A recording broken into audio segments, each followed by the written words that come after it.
Telegram mga kababayan, ang attorney ni Tatay Digong.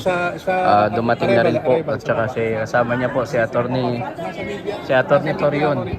Ito po, si attorney Telegram mga kababayan at saka si attorney Torion. Ito magkakasama sila ngayon and papasok sila dito mga kababayan. Ayan, magkakasama sila ngayon dito. Ayan si ma'am. Ayan. And actually hanggang dito lang kasi talagang nakabarake dito ang mga kapulisan. At nandyan po sa loob si Tatay Digong. Marami na rin po kabayan ang mga nakaantabay po dito. Lahat po. Dumadami nga lalo yung dito tao. Marami na rin po ang mga DDS po na mga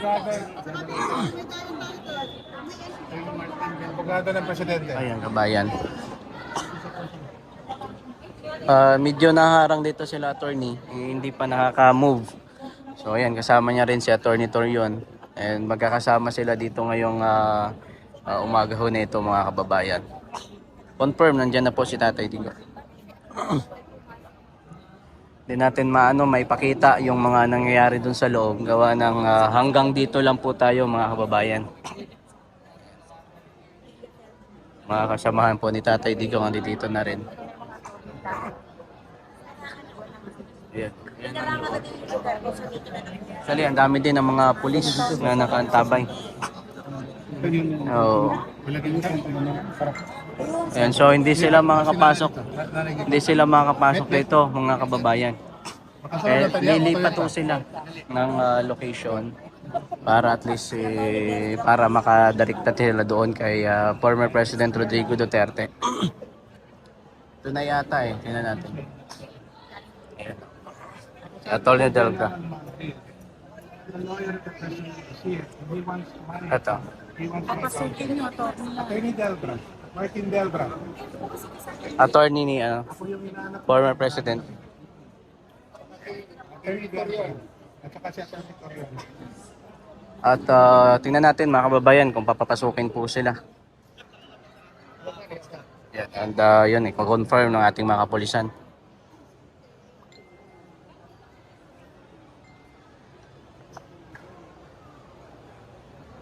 Nandun sa kabila, ang dami din ng dito. Kababayan, naipit pa din po and until now, dito pa rin po ang mga attorney ni Pangulong Duterte, especially kay Attorney Delga.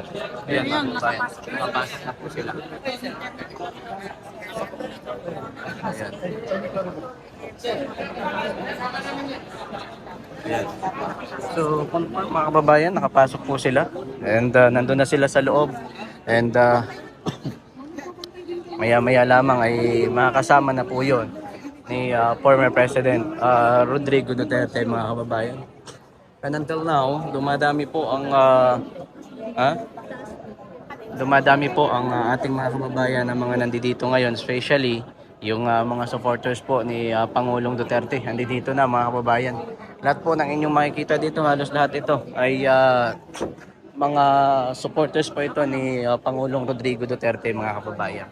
So, yun. And yun nga po.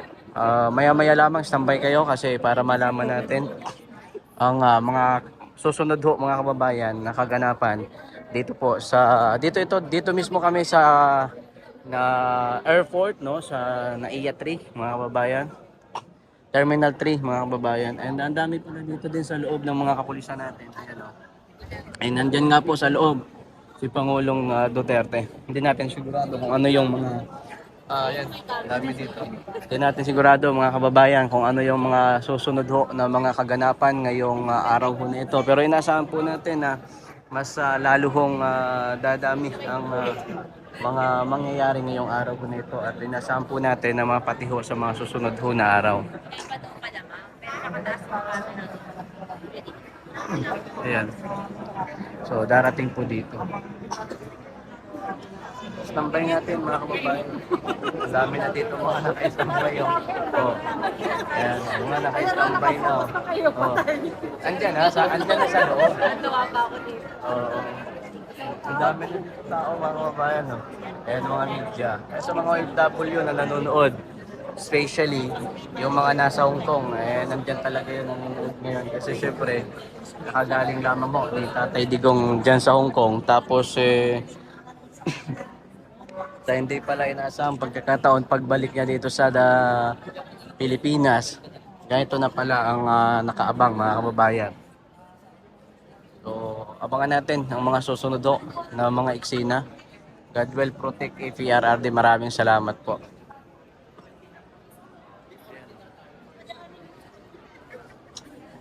Actually, andito naman na mga kasama natin mga vlogger. Andito na rin po sila mga kababayan. Mga naka-standby na po sila and hindi natin alam kung ano ang mangyayari maya-maya lamang. Pero abang lang kayo para maipakita ko po sa inyo ang mga kaganapan po dito.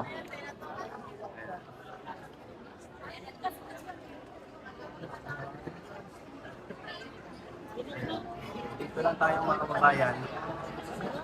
Sa mismong ano lang tayo para maipakita po namin sa inyo. Sambay ho kayo para maya-maya makikita po ninyo. Lalabas na yan maya-maya kabayan. Ano sa Sir Mike?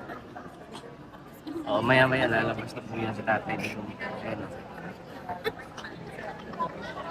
Daming mga nakaabang dito kabayan, no? At unti-unti rin na dumarating yung mga Duterte supporters. Kami nga hindi naman kami, wala naman kami flight ngayon pumasok lang talaga kami dito para maipakita po sa inyo ang mga kaganapan po dito sa Terminal 3 dito po sa NAIA. So ito yung mga kaganapan mga kababayan.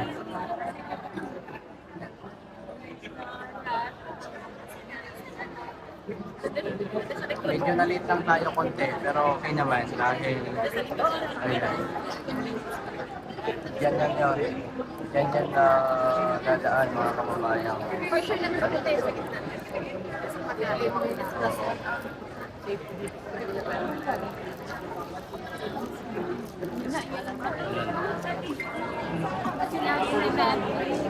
Dami na dito mga tao kabayan. Siguro ito gumiting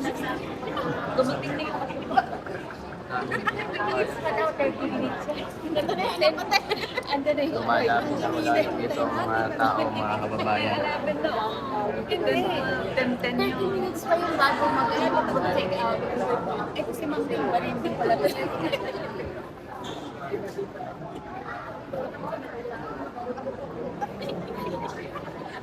Marami.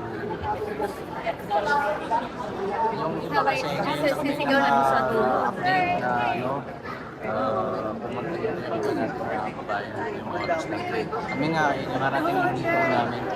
Ngayon lang din po kami na bigyan ng update na ganun nga.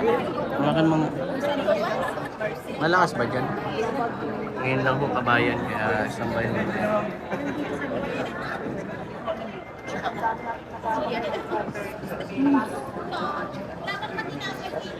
Meron.